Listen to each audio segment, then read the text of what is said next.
I'm Detective Inspector Michelle Ohren, and I am aligned with the West Midlands Police, but run on behalf of the government the West Midlands Cyber Resilience Centre, and I'll touch on that and what it is in a little while.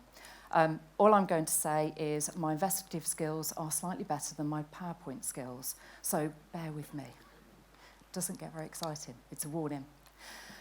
So realistically, what is the sort of current threat? What is the cyber landscape? And that's it. It's huge. There's a massive amount of money that is going in and out of the UK. And that starts getting diverted with cyber attacks and people getting into organisations, supply chains, and therefore those larger organisations. So we're losing billions of pounds annually.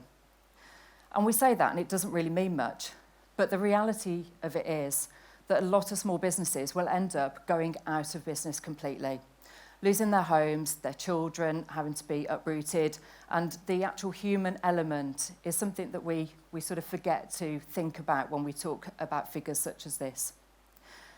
It's a Tier 1 national security threat. That is how seriously the government is now taking this.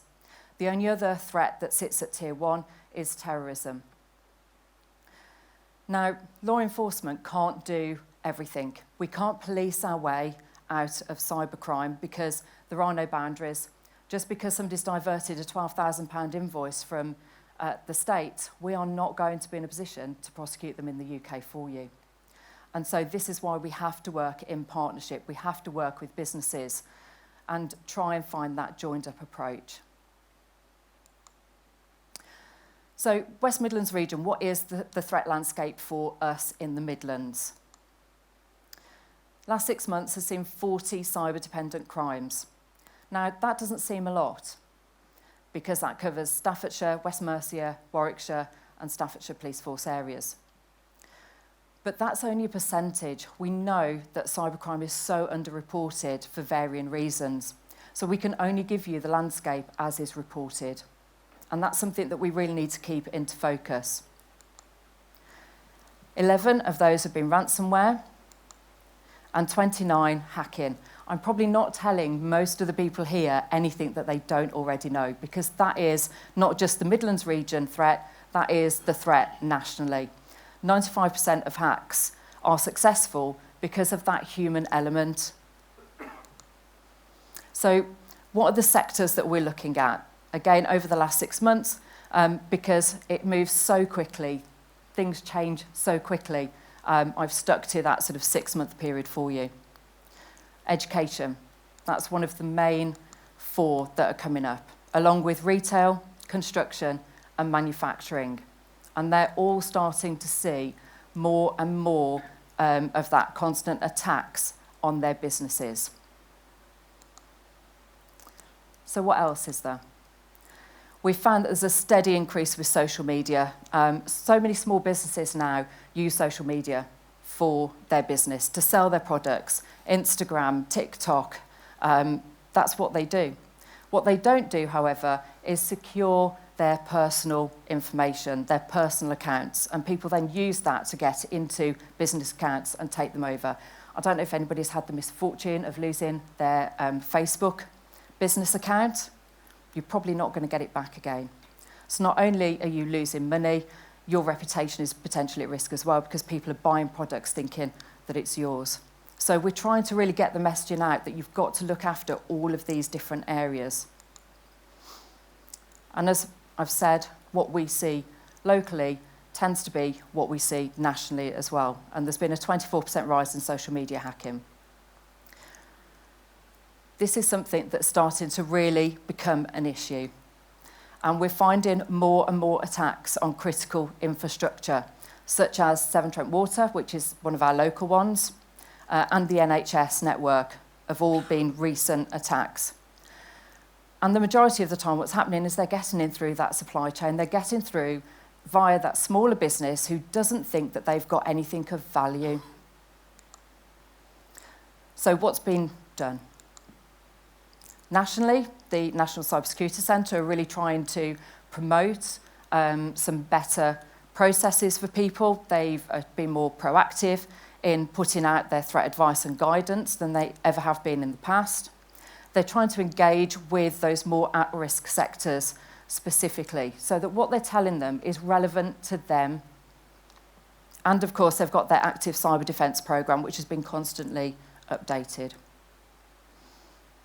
And then the taking action bit, because we all wonder what's happened. We tell people, report it, report this, report that. Actually, that's starting to really take off now, and they're up to about 14 million reports, and as a result, they've managed to take down 174 different URLs. And that figure is only going to keep increasing because that reporting message is starting to get out there. So, just a little local picture. Told you my PowerPoint skills are great. What are we doing here in the Midlands? And actually, it's been really great. It's such a massive, diverse area. We have your farmers in Malvern, we've got your manufacturers in the Black Country, and then everything and everyone in all the middle centres. But it comes down to that.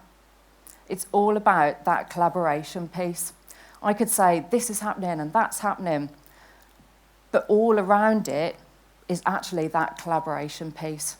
And that's the importance of that working together, joined-up approach. People are no longer in the Midlands saying, well, I'm doing this, and you can't come and play with me.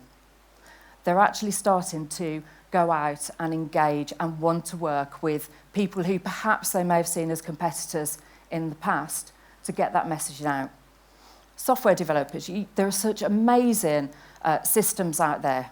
You can have all the bells and whistles and singing and dancing systems, but if somebody presses that link and doesn't tell you, that system's no good. So why are we sort of looking at it as a collaborative approach? Not all of us can do everything. We've all got our own specialisms. We've all got our own areas of business. And so by working together, we can complement that and we can be more rounded and give a better approach to businesses to understand what they need to do and why. People are starting to understand that the humans are their weakest link. They're starting to realise that they actually have to train their staff properly, not just say, you've got to have a password that's 8 characters. They're actually doing more about it and being more robust. And it's becoming relevant and professional. So again, instead of that tick a box, this is what you're doing, this is what we expect, and that's the end of it, there's more and more starting to come out about what expectations are. And they recognise that wherever they are, there's a vulnerability through that supply chain. So larger organisations are realising that people that interact with them, their supply chain, could be a vulnerability. And they're starting to ask questions about, well, what do you do about your security? How are you actually helping to prevent attacks? But also that middle ground, people are starting to realise that they link into larger organisations. And if somebody manages to get in through them and into that larger organisation, it's going to cause an issue. And so they're looking at it from top down, but also bottom up. So very quickly, there's lots of words on here. And on the next couple of slides, you'll be pleased to hear, I'm not going to read it all out. Who are we and what do we do as a cyber resilience centre? We are a policing organisation and we're there to help do that educational piece for you. We're there to try and pull people together to have working expert groups of people talking about what's happening and how we can actually effectively manage it at the right level. It's all well and good having 1 or 2 people in an organisation that go, yeah, I get cybersecurity, but you want your receptionist, you want your admin, you want your accounts to all actually understand what it means and why it's important. So we're here to be that sort of trusted nexus of guidance, because what do you do if you want something? We go on Google, we keep our fingers crossed, and we hope that we get a good company. We work with a lot of organisations within the industry that we can make referrals to for those organisations. So it means that they have got somebody that they know they can trust and have those conversations with. So we're not for profit, and as said, we breach that gap between the SME community and industry in order to be able to get the messaging out. But we also work with a educational piece. So we've got kind of 3 strands, and I describe it taking people on a bit of a cyber journey. People kind of laugh at me. But if you don't know anything about anything at all, you don't even know where to start, you don't know what questions to ask, that's fine. We can literally take you from that bottom stage. We can give you little bits of piece of information, little steps. This is what you need to do now. Come back to us. We'll give you your next step. So people aren't overwhelmed with trying to find all this information and sift out what may or may not be relevant for them. We don't use jargon. I'm a police officer. Don't do jargon. So if I can understand it, I'm pretty okay trying to explain it to somebody else so that it's in the right terminology for them. Our student programme is amazing.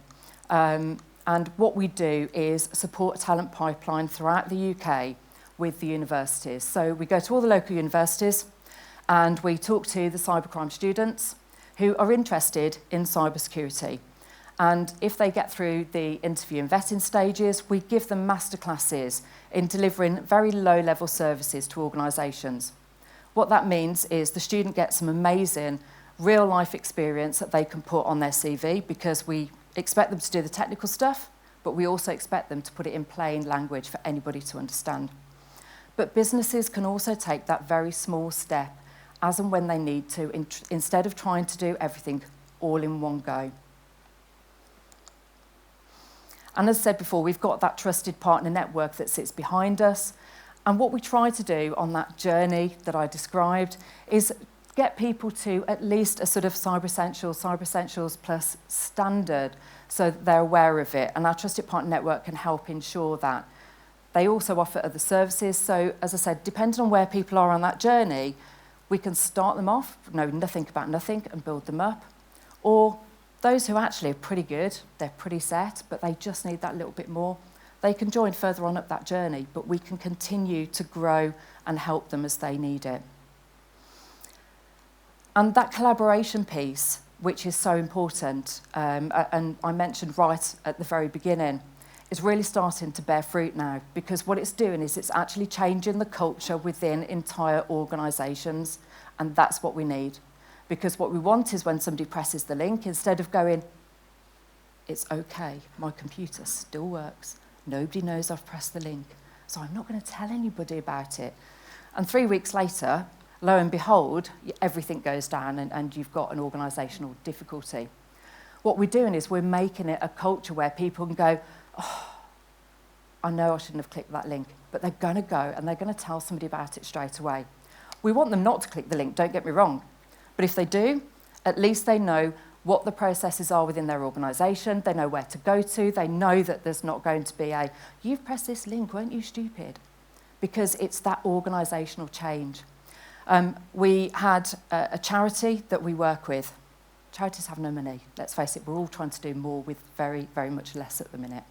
And as a charitable organisation, they have got some hugely, hugely vulnerable material, safeguarding processes, locations, information.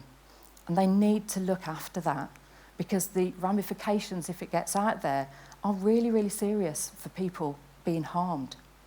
And they recognise this, which is great, because a lot of them don't. But working with one of our trusted partners, what we've been able to do is actually train all of their staff around security awareness, what that means and why. So we close that whole circle. This is what we want you to do. This is why we want you to do it. And this is what's going to happen if you don't.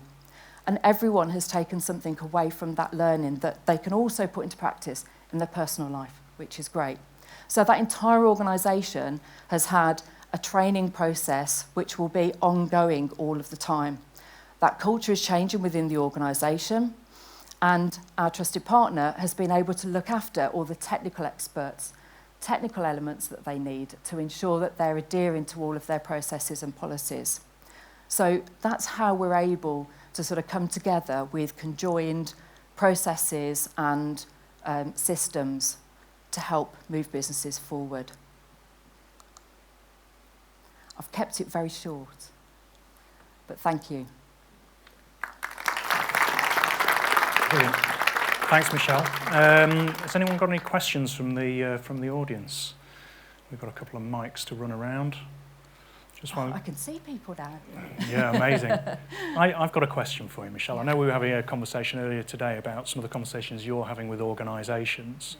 You were referencing in that conversation some of the quite, shocking, insightful, interesting things that people were mentioning to you. Maybe you could just, reference some of those. Yeah, I think over the last sort of 12, 15 months, we've gone from people saying cyber, it's the IT people, I don't know anything about that, or cyber resilience, cyber security, and nobody really knew what those words are.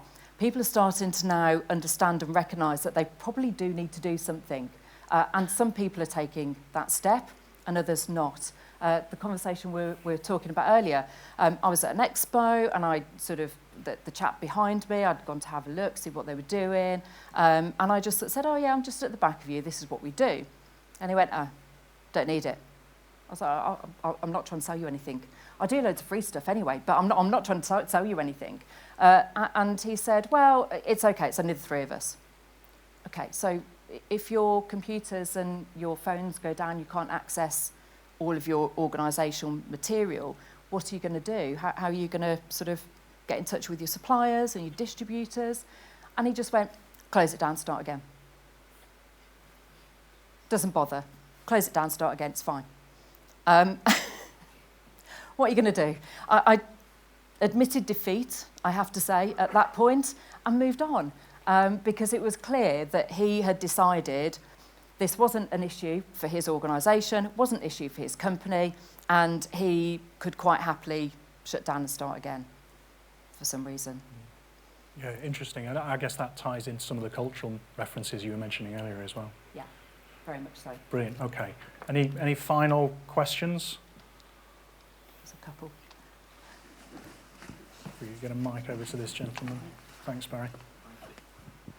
Hiya. Really interested just to try and find out what you think the actual figures for, obviously you mentioned about underreporting, but is there any ideas about sort of what the actual figure could be? Well, to give you an idea, they say approximately 4% of cybercrime is reported. So just to give you an idea, if you want to start adding figures up, but yeah, approximately 4% of cybercrime is reported. A lot of people don't report it for various reasons, reputational risk, the ICO implications, there's lots of difficulties around that. And of course, we're seeing ransomware evolve and change as well. We've now got sort of triple ransomware situations happening, where not only are they taking your data and extracting it, encrypting it so you can't access it, and asking for a demand, and or releasing it, and or going to the people whose data they've taken from you and saying, give us money and we won't put your information that we got from this company online. So it's ever evolving. Okay. I think we've got time for maybe just one really super quick question. Chap over there somewhere. Gentleman in the middle here was chomping at the bit. I don't know if you can throw the mic in his direction. We just want to make him battle through everybody. Yeah, there we go. Pass the parcel. Once again, so I've got the baton. Very similar to the previous question, but the numbers that have reported cyber attacks, obviously theirs very low. Working in IT, I know that number's, 4%. I don't even believe it's anywhere near that. Yeah. I guess the question is, do people think it's a waste of time reporting it, especially where it's not a major cyber attack? So if somebody's taken everybody's data, the systems are down, business has stopped trading, that's one thing. If it's maybe your guy with 3 users and his machine's been encrypted, do people see this like another thing, like when they get spam calls or spam texts, that actually what's the point in reporting it because nobody's going to do anything about it? And does it make a difference, and does it help the government actually put more resources and more pressure into doing something about it if people actually bother to report these things? Yeah, I know we're desperate trying to get that messaging out that you have to report. Unfortunately, you can take a horse to water, and that's where we're at. I think smaller end, people don't necessarily know that you should report it. They don't know there's a reporting mechanism. They may come across it by accident. And you've got other people that know actually we should be reporting it at least to Action Fraud, and if they do that, then of course they go through the whole process and we get that information through.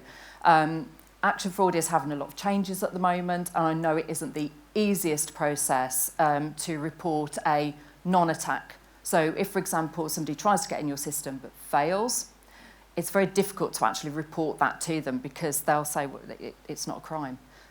Well, it is, it's an attempted crime.